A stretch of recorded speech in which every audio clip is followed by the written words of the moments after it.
Hey, everybody. Welcome to yet another episode of Back to the Light. I am your host, JD Reager. With me for this episode, we are actually in the home of author and musician Russ Thompson. Russ, how's it going, man? It's going good. Thanks for being here, and thanks for well, I can't say thanks for having me, but thanks for letting me do this. Yeah, since we're a guest in your home, I think you're having us technically. But right, yeah. And this is a lovely home, by the way. Thank you. Appreciate that. Very impressive. The built it myself. The YA fiction business must be good.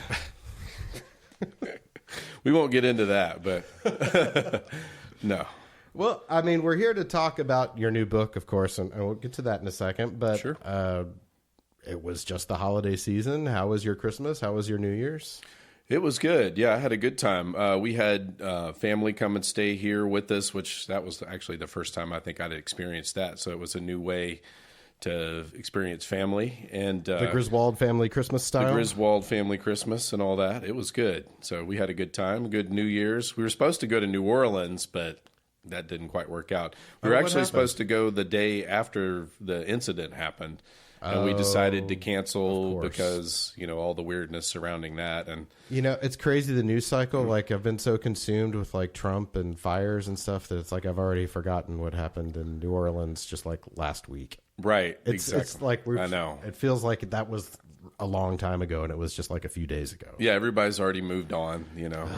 now it's the wildfires in L.A. It's like a natural disaster each couple of days. It's just going to be one thing after another. I know. I have a feeling for the next few years. You got to buckle up, right? So, yeah, since we're on the subject of that, do you have any, you know, like, I don't know, New Year's resolutions are kind of cheesy, but do you have any feelings or anything you're trying to do in this new year?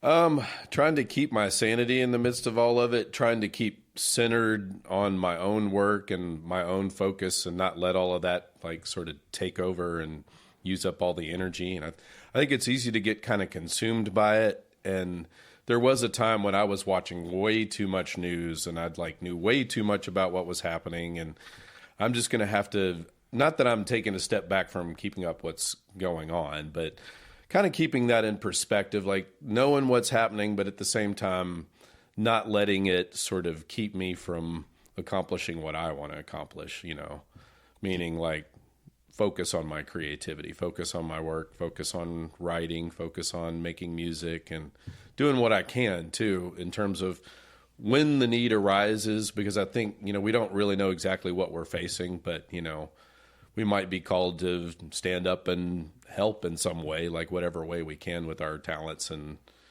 skills and things. So trying to be ready for that. It's hard to even imagine what that looks like, since we're only like 3 days in, and like, yeah. and in this economy, you know, for sure. But I think, you know, one of the ways is, you know, as artists and writers, you know, especially if you think about periods of history, they're the ones that kind of point the way forward and kind of, you know, they're the criticism of what's happening. But is that over now? Because now we're following like scumbags and idiots and like, you know, carnies and shit. Right. No, I think it's going to become more important than ever. I think people have gotten a little lazy. And I think when they, like, for example, if Social Security goes away, I think people are going to get a little angry at that point. I think people will it'll light a fire a little bit under people, maybe more. Those kinds of things. But one would hope, but I you know, as a person who's, you know, in his late 40s, I'm hoping Social Security sticks around. Well, of course we're, honestly. Yeah. Well, I'm just saying hopefully those kind of things, like, you know, light a fire under people a little bit. But yeah, the point about artists and writers is that they're the ones that are going to like tell the truth and like convey what's happening and the importance of certain values and things of that nature. And if you look in history, like, for example, the Industrial Revolution in Britain, you know, Charles Dickens wrote about the plight of workers and children covered in soot working on machines and things like that. So I think, you know, that sort of thing, hopefully not exactly that, but whatever is happening, you know, writers will be able to capture that and speak to that and write stories about that. And I think that'll be remembered historically and will also hopefully spark some kind of action from people maybe, or thought at least, right? Be thought provoking. Have you approached your art in that way previously? Have you done political songwriting or writing? Not overtly. I mean, there's definitely one thing that I don't like to do is I don't like to put too much of a timestamp on things where it's like you're talking about a specific administration in a story or a song, and I don't tend to do that. So it tends to be a little more abstract. I forget which band it was in the 90s. There was some punk rock band that put out a song called Reagan Still Sucks. And I thought that was the funniest thing in the world. Yeah, exactly. Well, or you could write Reagan started this or something, that would, right? It's just funny because there was so much, in the 80s, there were so many Reagan songs. Oh, yeah, absolutely. Yeah. Totally. Exactly. And that's a timestamp right there. In a way, that's cool. And in a way, it's kind of like, wouldn't you rather do something more timeless, like that's not going to have that sort of stigma? I mean, that's the way I look at it. So, yeah, I have said and put kind of, I guess they're more philosophies than overt, like wagging a finger at somebody politically.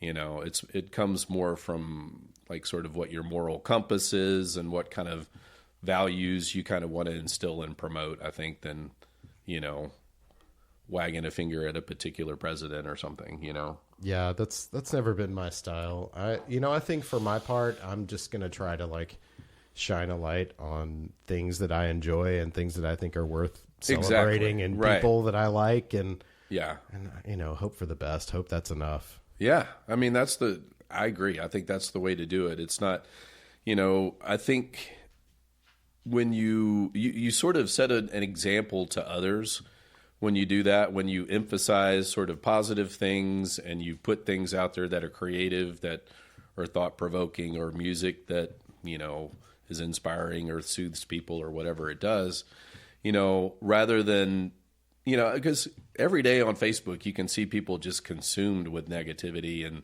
what's happening in their lives and how bad it is and that sort of thing. And it's not to like diminish or belittle people for having those things happening in their life, but you'll notice that some people are just constantly doing that. And it's like, you don't want to be another person just pumping negativity out there, because there's going to be enough of that. We know that shitstorm is coming, pardon the for sure expression. And I worry, as a person who often, I'm promoting podcasts or whatever, like I also try to like, I want to be personal, right? But I don't want to be negative. Exactly. It's a weird line to it's a tightrope. Yeah. Yeah, totally. Yeah.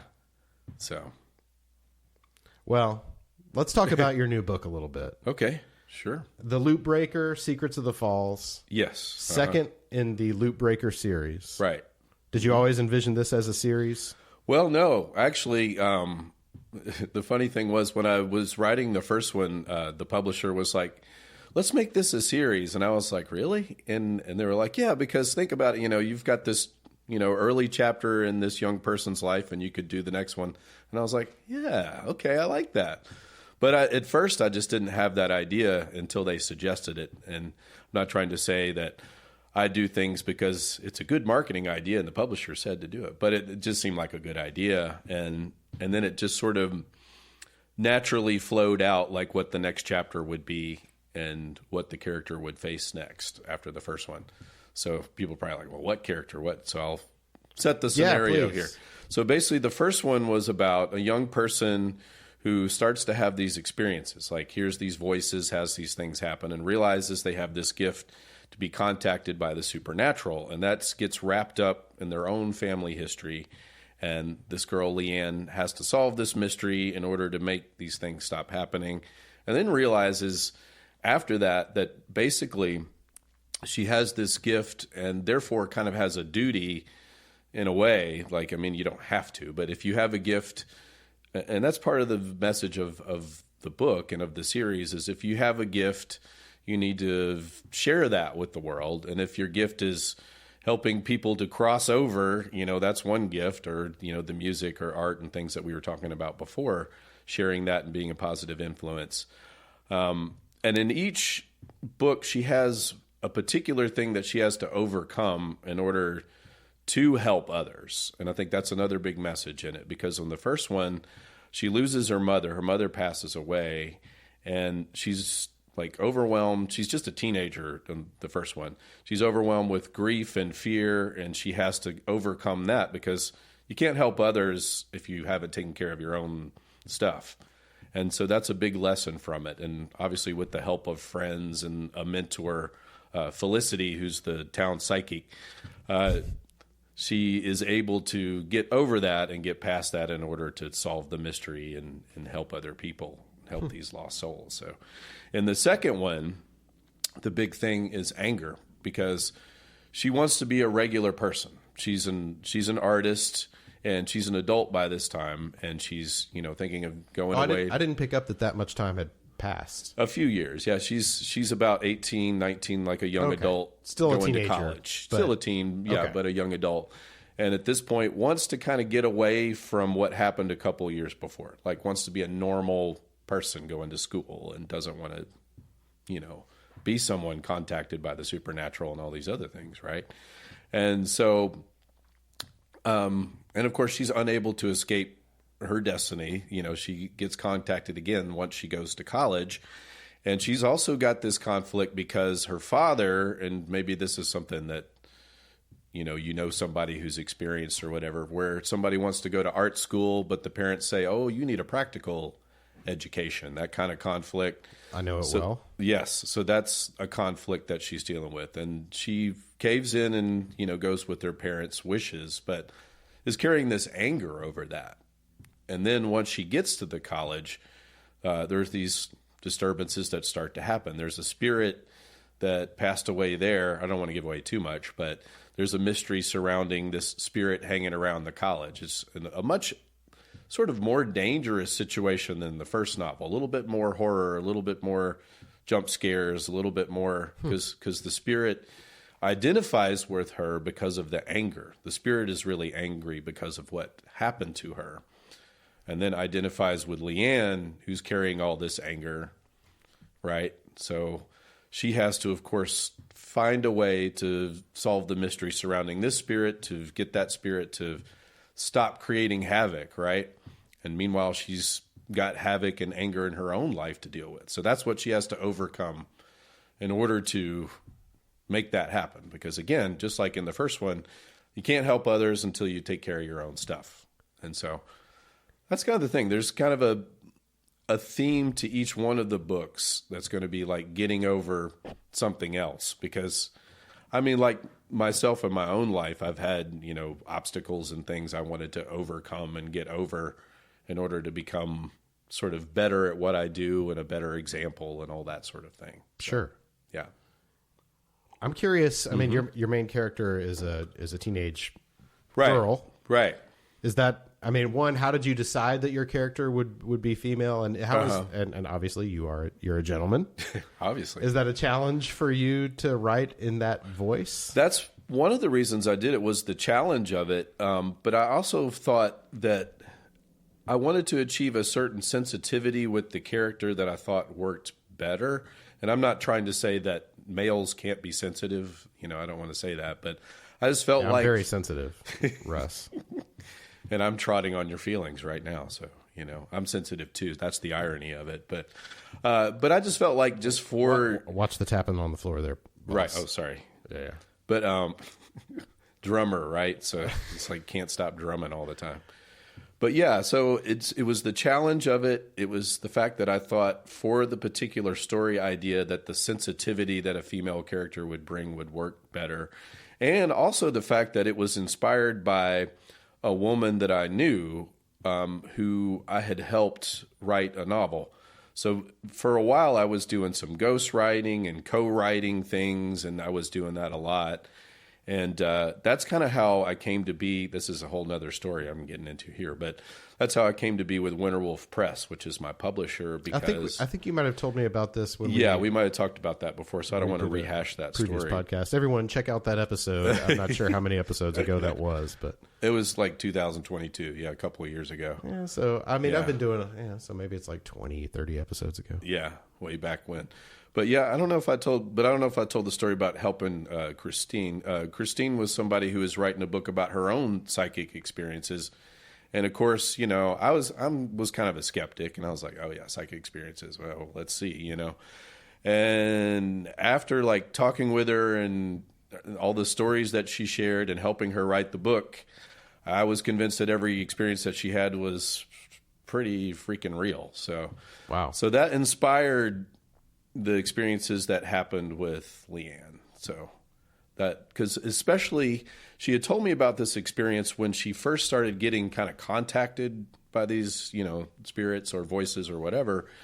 And it was so much so that she almost had to create kind of an energetic waiting room for them.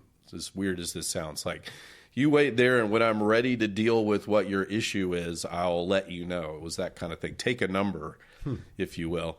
So that idea sort of intrigued me, and I was like, well, okay, that would be a cool, like, sort of basis for, you know, think about it, young person being thrown into this situation where, you know, they don't know what's going on. They think they're going crazy, right? They're hearing these voices, and come to find out, you know, the person that's that helps her is kind of a mentor person, this character Felicity. And she's like, no, you're not crazy. You just have a gift, you know, and this is just what's happening, you know, and you have to set up boundaries with these people. You have to let them know it's like, I'm going to live my life. You know, I'm still a normal girl. I'm not going to just let this take over my life, you know. So that story, that was one of the stories that inspired me to create the character. And then, of course, I love a good, like, mystery and a good ghost story. So I had to put a good ghost story at the center of both Secrets of the Falls and A Beacon in the Darkness.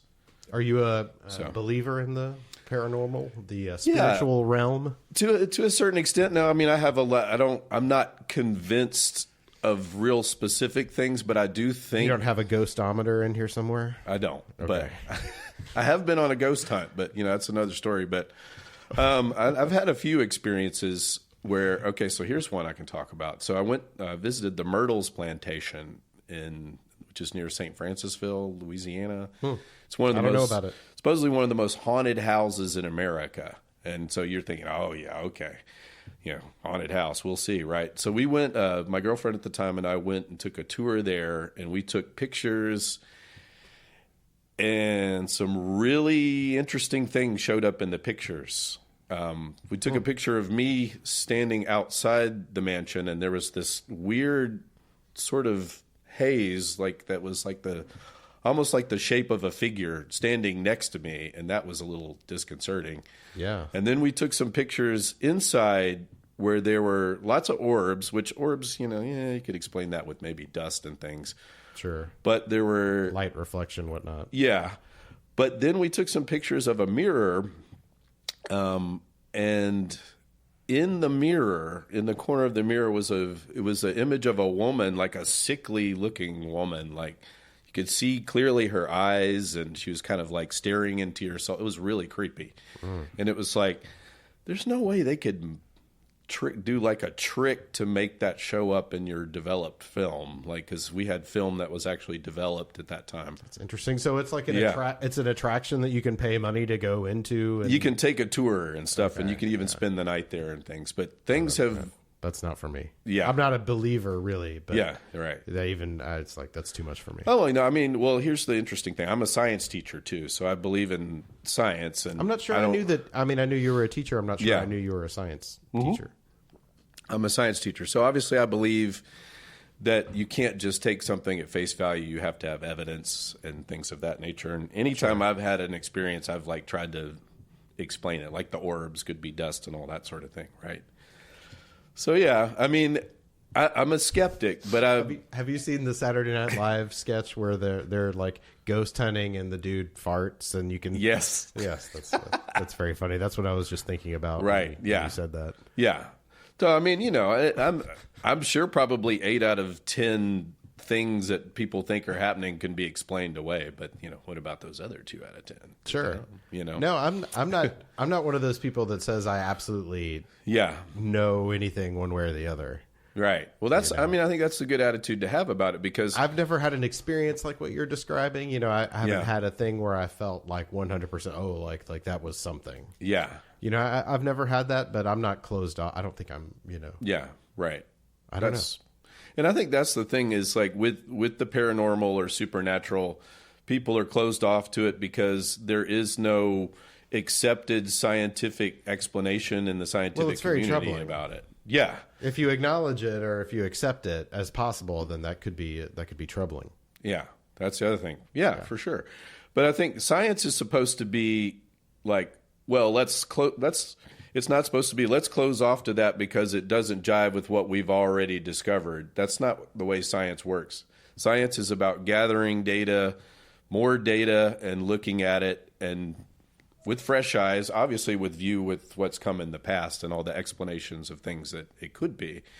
But I think that's one way that people have closed themselves off to it. It's like if it can't be explained by Newton's laws or whatever, and it's like, well, Yeah. I don't know what I think about all, I like an explanation, Sure. I'm pro explanation, but Sure. I enjoy some good old Dan Aykroyd style, ghost theory fun. Right. So, I want to go back to your book. Yeah. You mentioned that you wanted to write in a female voice because it was, more sensitive, maybe allowed for more range of emotion.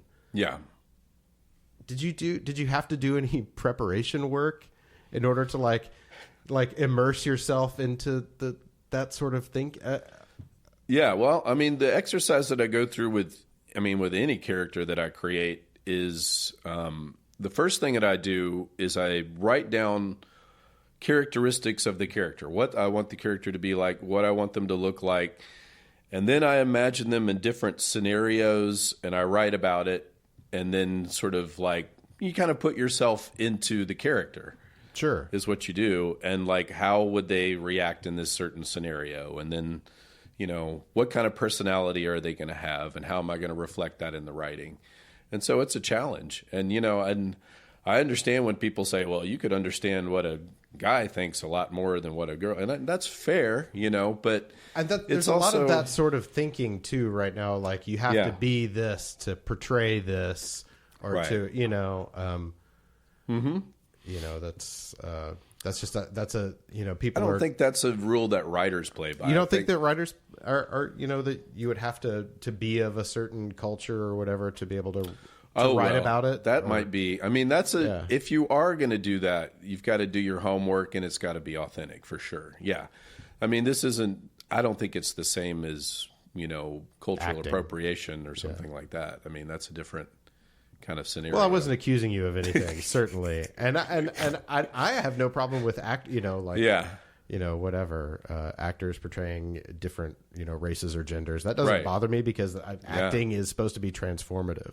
Right. But I understand, but I also understand when underrepresented people are getting, pushed out of roles and white dudes are playing everybody. That's terrible. No, I agree with that. Yeah, I totally agree with that. So, I mean, there's a certain irony there for sure. But, and I think in just the same way, like there's a lot more women in music like there should be these days, and, I mean, like there maybe always were, they're just getting more attention. Exactly. Yeah. They're being treated slightly more fairly. Right. Exactly. So, and I think the authenticity is important, but I do think that, I did a lot of sort of digging and role playing and thinking about the character and what they would go through.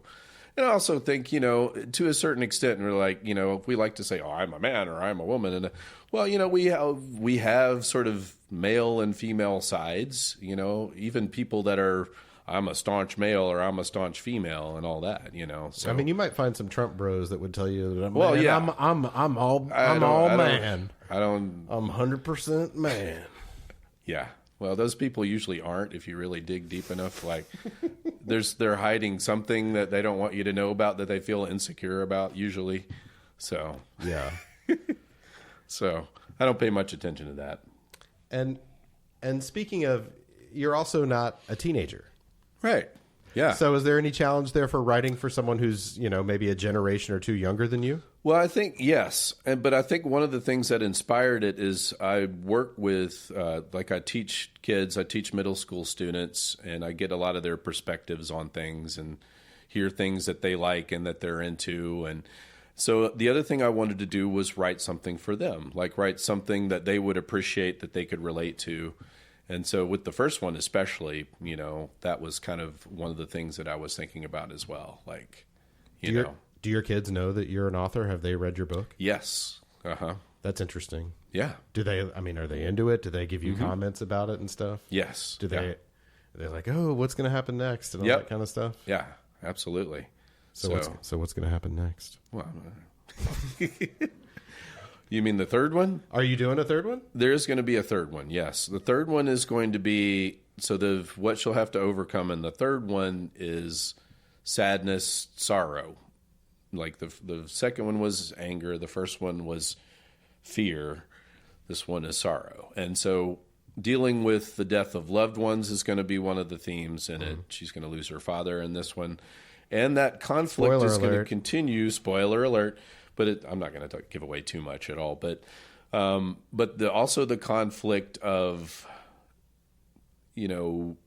coming into, because at that point she'll be coming into like her career, like having a career, but also having this nagging talent / I don't want to say duty, but this sort of calling, if you will, right? Sure. With great power comes great responsibility. Exactly. So that's one of the conflicts that will be tied up with the third one as well, but also family heritage and understanding that you're part of something that's ancestral, and so she's going to learn some things about that. Do you have a time? I mean, I know that your the Secrets of the Falls just came out in like what, October? Yeah, October 31st. Yeah. So do you have a time frame in mind for the third one? No. What I'm working on doing next is putting out a compilation of short stories that I've been wanting to put out for a while. Oh, okay. And that will be the next thing that comes out before the third book of Secrets of the Falls comes out, which will probably more than likely be 26 or even 27 by the time we get down that road. Yeah. I'm trying to get the process together. When you start, about how long does it take you to do something like that from start to finish? Right. Okay. So the first one took me about 6 months to write the initial novel. And then I went through 4 editors. So that process took several months as well. So Sure. Almost a year to go through that whole process. And then by the time we published it, it was like another 6 months, because there's different things tied up with the publishing process and all of that, and getting everything in and waiting for everything to be processed and all of that. So, one of our other podcasters on the network, Marvin Stockwell, who I'm sure you've met, he's working on a book also. I don't know if you knew that. You should probably have him. You should talk to him sometime, because I'm sure he could use some advice. Okay. I know about publishing itself. I mean, possibly. I mean, I know ideally, of course, everyone wants to find someone who wants to invest money or resources into doing it. Is Winter Wolf kind of a DIY thing, or is it? Well, the way that I got with Winter Wolf was when I was working on doing a lot of ghostwriting and co-writing and helping people write novels and things. I had helped this author, Laura Cantu, write a book that she was working on. And then she said, well, what I really want to do is start a press. And when I do, I'll remember, if you have a manuscript and you want to publish it, then we'll do it that way. And I was like, okay, great. And so about a year after that, she put together Winter Wolf Press, which is it's a small DIY, like you said, publisher that's grown a bit from when it started, but they're based in Las Vegas, which is interesting. So I had hooked up with her and worked with her through one of those freelance sites called Elance that doesn't even exist anymore. Don't look it up; it's not there. So so, well, that's interesting. And they distribute the books to. I mean, is it in stores, or I know it's on Amazon and all that kind of stuff. Yeah, well, they haven't put it in store. I've had to actually get it put in local stores. Yeah, myself. I saw it at Novel. Yes, I guess. Yeah. So I was the one responsible for that. So it's more getting it on Amazon and making copies available and printing the copies, and that's the part of it that they and people are consuming this like as a digital ebook as well, not just a physical. Yeah, you can get the ebook or a physical book. Does one do better than the other? Typically, the digital book does a little better, and it's because there's a lot of Kindle readers out there. It's cheaper is the other thing, because typically you can, to buy a book, it's going to be $15, $16, $17 or whatever, but to do the Kindle version, it's typically $5.99 or $8.99 or something. Sure, it's like renting half instead price. of buying, right? Sort of. Mm-hmm. These two books, the Loot Breaker books, those are like YA fiction. Is that what Yes. you'd categorize them? Yeah. I know you have like more of a kid's book too, The Owls of Sedgemont. Yeah. Is the short stories thing, is that going to be more adult, or is that going to be also more like for kids? Actually, yeah. The short stories are a little more horror. They're not like gore or anything like that, but they're a little more adult. I mean, it's not anything like inappropriate or anything, but it's definitely not adult in the like porno sense. No, yeah, adult characters and adult situations. Yeah, for sure. That's cool. So, is that? I mean, are you looking forward to, getting something more, for your peers out there? Yeah, I mean, I love the idea of having things to appeal to different ages. And the idea with also the YA fiction things that I'm writing is that they would have appeal beyond just, the YA audience, because you probably know this. There's a lot of adults that like YA fiction. Yeah, there's a lot of adults that love Harry Potter and that kind of stuff. Yeah. What's the vampires one? Right. I can't even remember. Yeah. Hunger Games, that's another one. Yes, exactly. Right. Excuse me.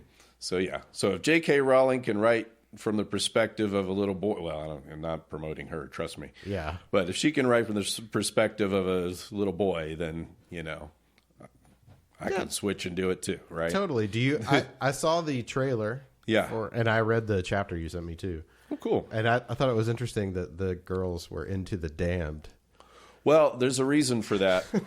The reason is because the spirit that died. Okay, well, I'm giving away too much now. But one of the girls that's in the clip is no longer a living person. Oh, I didn't see. I've only read the chapter. Right, And it exactly. Didn't quite connect the dots. So it was somebody that died quite a bit earlier. Okay, so gotcha. So that would explain the reference to late 70s punk bands. Okay. Right? And not just because you also like that music.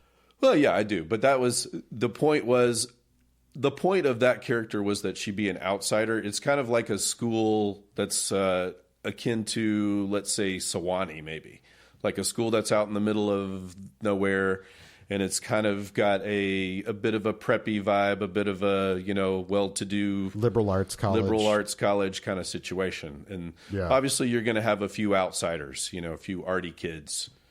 And so that's the idea. The trailer looks great. Thanks. Is there any kind of aspiration for producing it, like a movie version? I really think both of the Loot Breaker books would make great movies. I really do. I think you could make a really good movie out of it, or series. And also, I mean, I wrote a collection of short stories. That was the first thing I put out back in 2014, which was Tales from the Rim. I think that would make a great Netflix series, because that is, and I'm not to jump ship and to another topic, but that was based on the idea of taking Tennessee ghost stories, and a lot of them are not very, you can't get a lot of detail about it. It'll be like, this happened at this church or whatever, and you don't really know who the people involved are. So you get to kind of imagine that. And so I got to kind of fictionalize around those, like using the known legends. Facts and then filling in the blanks yourself. Exactly. Now, not all of them were like that, but a lot of them were based on that. And that was kind of the idea behind it. And I thought that would be that would make a great series, I think. And I think both the Loot Breaker books would make good movies. I mean, you play in a band with a pretty good filmmaker. Yeah, yeah. So have you ever thought about, hey, Chris, let's make a movie? Yeah, it may come to that. Yeah, it might. I have not talked to him about it, but I'm not above it. Well, I'm just, I'm an idea man. I like to put people together. Not that you guys aren't already together, but right. Well, yeah. Let me ask you about music. Yeah, sure. I brought it up. Yeah. I saw you post a picture on Facebook of Thousand Lights in the studio recently. Yes. Okay. So we were working on a Stooges album. It's how Joey from Josephus will put out, a charity record, and this time he's doing one on the Stooges. So we're recording some backing tracks for that record, and it's exciting because a lot of those are going to be farmed out to people. Lydia Lunch, I know, is going to be like the Thousand Lights on one are of them. Going to be like a backing, like credited as the backing band for some of these tracks or something like that. Yeah, or I don't know if we'll be credited as a Thousand Lights or just our individuals. names. I'm not sure about that yet, but yeah, basically. Interesting. And we did it once before we did an MC5 tribute. Oh, cool. And Lydia also sang on one of the songs we recorded. And that was really exciting for me because, the idea of collaborating with kind of like your heroes, with people you used to listen to, 20 years ago even. Sure. I mean, I've heard from Rudy, who is involved in some of those sessions. Yeah, I know Rudy.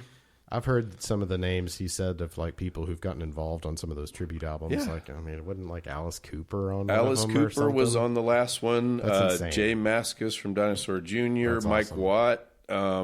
Watt's cool. Watt is approachable enough to where I think you could, the average person might have a little better shot of getting Mike Watt to play on something. No, you're but right. Alice Cooper to me is is like something else. Yeah. Unless you happen to run into him on the golf course or something. Well, it's amazing because Joey will just call up somebody. That's amazing. And then the next thing you know, they're going to be on his album, and he's booking shows for them. And I'm like, how do you do this? And he's like, I don't know. He just has that manner about him where, he's just, very friendly, easygoing, and he knows what he's talking about, knows what he's doing. And people get on board. It's amazing, know. It's kind of an odd couple band, Thousand Lights. It's an interesting mix of people because, Joey's band is kind of more like, I don't even know what you'd call it, there are a lot of things. There are a lot. I mean, one of their albums was kind of had some reggae stuff on it. Yeah. But they're also kind of heavy, thrashy but with maybe some country also. And yeah, it's a lot of, it's hard to categorize. And then that's nothing like Jesse or, Chris's other stuff or yours, which you sent me some new songs that you've been working on, and those are really cool. And they're kind of in the, I don't know, Silver Jews-y kind of indie rock vein or something. Mm-hmm. I saw you mention Magnetic Fields as an influence. I hear that too. Yeah. But nothing like any of those other things I mentioned. Yeah. So it's an interesting mix of people is what I'm trying to say. Well, yeah, Joey, what happened is that Joey was looking for some people who wanted to do some weird, arty, noisy, birthday party type inspired kind of stuff. And I was like, that sounds really cool. That sounds up McCoy's alley too. Yeah, me and McCoy. Sure. Well, it was actually Chris that got me into the birthday party. So there you go, right? Yeah. But so we were totally on board with that. And at first we got we played with Harry for a while. He was our singer. And it didn't quite gel. Harry wasn't quite digging it. And so that's when we ended up getting Jesse. So that's how that came to be. Are you guys doing anything else besides the Stooges thing? Yes, we have. This isn't until October of this coming year, so we got a while for this. But we're going to do the soundtrack for Nosferatu. Oh, wow. Perform that live at Crosstown. That's the plan. So that's awesome. I don't know if I'm not, supposed to say that or not. I haven't been told not to, so I assume it's fine. We're breaking news here on Back to the Light. Right. That'll be the original Nosferatu, beep, beep, beep, not the new Nosferatu, which is good. I went to see it. I just heard an interview. I have the Sirius XM radio, and pretty much only listen to the Conan O'Brien channel on it. And Nicholas Hoult was on. They've been playing that interview recently, and I guess he's in the Nosferatu movie. Yeah. Right. Yeah. Exactly. Yeah, that's what I know about it. Right. It was good. It sticks to the story pretty well. That's cool. I remember what was the one they put out in the 90s? Shadow of the Vampire. Yeah, I don't think I ever even saw that one. That was pretty good. I saw it in the theater when it came out. It was fun, I think. The Dracula that they did in the early 90s with Gary Oldman and Winona Ryder was good. I thought that was pretty good. And Keanu is in that too. Yes. Yeah. I thought it was pretty decent. Yeah. I think I've seen that once. I don't really remember. Mm-hmm. Tell me about the tracks you sent me. Like, what are you planning on doing with those? Okay, so I'm kind of like, so I've had like solo stuff going for a long time, and I've never like performed too much of that out, other than maybe some songs that I wrote and brought to whatever band that I was playing in. Are these tracks that you sent me recently, is that all you performing on everything? Yes. I'm trying to remember. Do you remember the names of the ones that I sent you? You sent me like 3 or 4. Yeah. And there was some probably with some electronic kind of stuff going on a little bit. It was mostly kind of indie rock. I remember one that had like a big tempo change. Yeah. Mm-hmm. Right. Yeah. Sorry. Yeah, you're right. Yeah. I'm terrible with titles, but when you sent me like the day you sent them to me, I sat there and listened to everything on my headphones. Yeah. Yeah. So, those tracks that I sent you and some other ones are some things that I've worked on some of those for a while, and some of them are new, and I'm going to play them out by myself and try that for the first time, which I have not ever done before. Solo acoustic or solo electric? Well, it's going to be electric, and the way that I'm going to do it is I'm going to play, this is kind of lo-fi digital, if you will. So I'm going to take like the backing tracks that I've recorded just on GarageBand, and I'm going to play those through a big Bluetooth speaker. That's cool. And I'm going to play guitar through my amp and sing through the PA, and so we'll have mic the 2 speakers and go, right? And that's cool.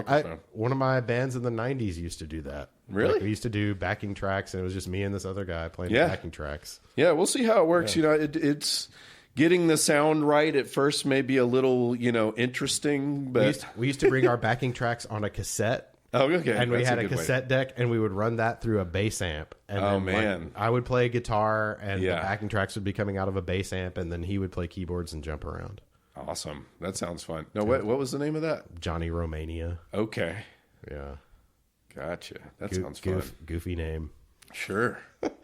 But you're going to do the backing tracks thing as opposed to like the solo singer-songwriter thing. Yeah, I'm not going to sit down solemnly and play acoustic guitar and all that. I have done that. I have enjoyed it. Not that there's anything wrong with that. It can be I've wanted to do that too. It's a little serious, though. It's a little serious. This will be a little more fun, maybe a little more dancey even. That's cool. Yeah. And one of the ways that this came about was I got asked by these people to participate in something that's called Love and Dub. And it's like a EDM thing that's going on.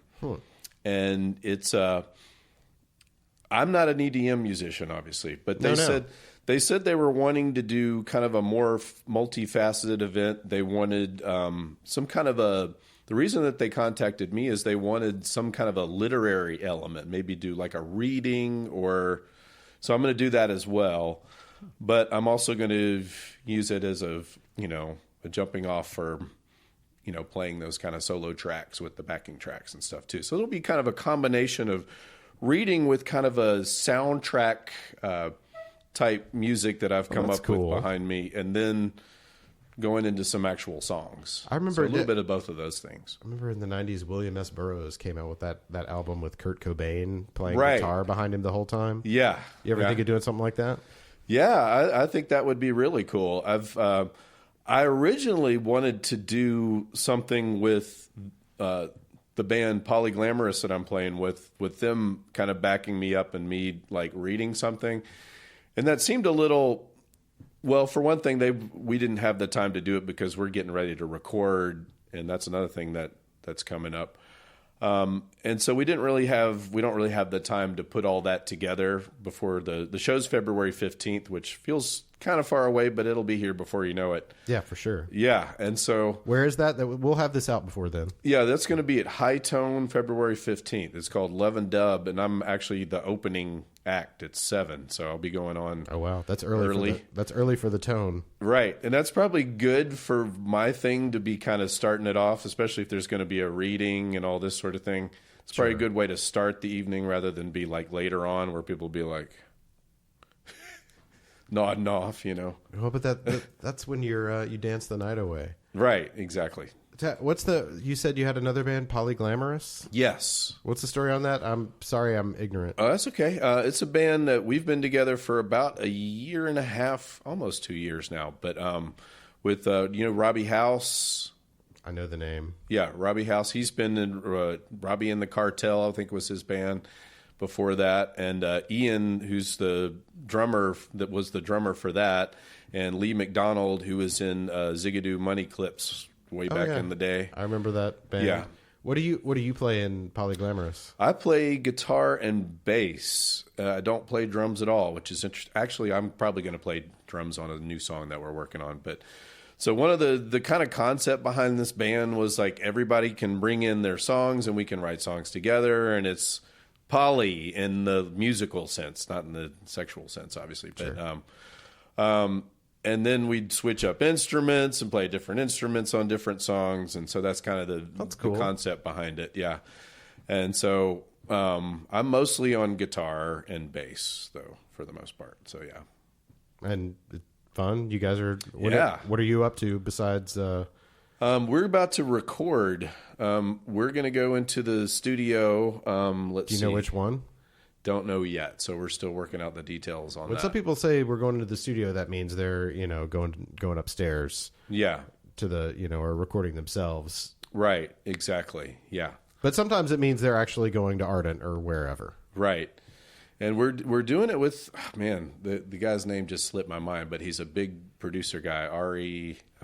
Interviewed him. We love Ari. You know him. Ari was at... What is his last name? I know Morris. it. Yes, I'm blanking because I'm on camera. That's great. That's great. I did. Ari has done a lot of hip hop work lately. Exactly. Yeah. Cool to see him get into some. This ought to be interesting. Some rock music or whatever. Yeah, whatever we are, indie rock, indie pop, whatever. And I saw Ari very, very briefly on Sunday because at the wrestling show we had Violent J from Insane Clown Posse. Oh, cool. And he was there. Nice. I guess he's an ICP fan from the back in the day. I guess so. I mean, I wouldn't be shocked if he was. Yeah, I saw they were playing Bonnaroo. They're on the lineup this year. Yes. Are you excited about that? Not really. No, me neither. I looked at that lineup and thought immediately, like, wow, how this festival has gone from being almost programmed for someone like me to now, like, there's almost nothing on here that I've even heard of, much less care about seeing. Exactly. And I think a lot of the festivals are going that way. I think there's a few kind of boutique festivals or something that are more geared towards the, stuff that, think of Cruel World Festival, which has all your favorite, like, 80s, 90s, like... The reunion tour circuit. Alternative people, like you got your Devos and your Nick Caves and your Susie and the Banshees and I love Devo. All my favorite stuff, Yeah. So. Oh, wow.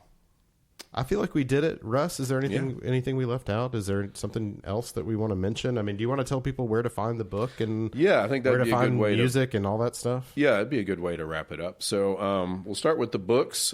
You can find all my books on Amazon and on winterwolfpress.com. You can find both the Loop Breaker books and Owls of Sedgemount, which is my children's book. Tales from the Rim you have to order from Amazon. That's the one I self-published. That was the first one I put out. But everything else can be found on Winterwolf's site or on Amazon. And that's where to get the books. And you can get either the Kindle version or the paperback that way. Great. And I'm also going to have books for sale at the Level Terrace Apart Market coming up. The date is escaping me. But I even have I think it's February 9th, I think. I ran into you at one of those Christmas markets, and I was going to ask you about working the market circuit. Yeah. I'm in the market circuit. You do a lot of booths and cons and stuff like that. Is that a pretty good way for you to get the word out about the book? Absolutely. It's a really good way to do it. I've done Midtown Con now a couple of times, and where we did our first Back to the Light interview. I wonder what that's going to be like this year, if it's at Minglewood or what's happening there. I don't know. That'd be a question for Harry. I'm sure he knows. I know. Yeah. I've heard whispers that it might be at Minglewood. Okay. But yeah, I will probably be participating again in that. So I hope we see you there. Yeah, for sure. And as far as the music goes, I'm kind of slow to getting my stuff on Spotify. I have my latest solo record, Every New Day, is on Spotify. You can find that. What's weird is like my first My first solo record and my last one are both on Spotify. The ones in between are still only on Bandcamp. So, how many do you have? I feel like I only have 3. It's like 7 or 8 at this point. Jeez, I got to start writing. It's ridiculous. Writing albums or something. Well, like I said, I get bored. I can't sit around and watch TV or something. I have to be doing something. So that's just how I am. I got into baseball cards and podcasting. Yeah. in fairness. Right. Well, I mean, it's just a different way of doing something creative, right? Yeah. So absolutely. But the other stuff can be found on my Bandcamp, which is I don't have the address for it off the top of my head. I'm sure you can Google Russ Thompson Bandcamp. I think it's under RUSST, like Rust. Okay. And that's how I build myself for my solo act is Rust with 2 S's. Do you remember the band Rusty Nails from Memphis? Do you remember that? Yeah. I remember the name, but I don't remember like what they were like or anything. It was a different thing every time, but it was like this Jay Reatard led improvisational chaos band. Mm-hmm. Yeah. Awesome. I remember the name. I don't think I ever saw them maybe. Yeah, but they were different each time. I played one show with them I don't think Jay was at this one actually, at the Map Room. Me and my Johnny Romania partner sat in with them one night, and then they went on to play some I think they played with Melt Banana or something one night. Oh, I love Melt Banana. They're fun. Like burned the house down. Yeah. That's some crazy stuff, Melt Banana, but it's fun. Yeah, for sure. Well, Russ, again, people check out The Loop Breaker, Secrets of the Falls. It's on Amazon. It's on Winter Wolf Press. Mm-hmm. And check out the music on Bandcamp. Thanks for having us over, man. Yeah, thanks for having me on. I really appreciate it. So hopefully we'll do it again sometime. And thanks to engineer Eric over there. And Rick. For more episodes and other fine podcasts, visit backtothelight.net.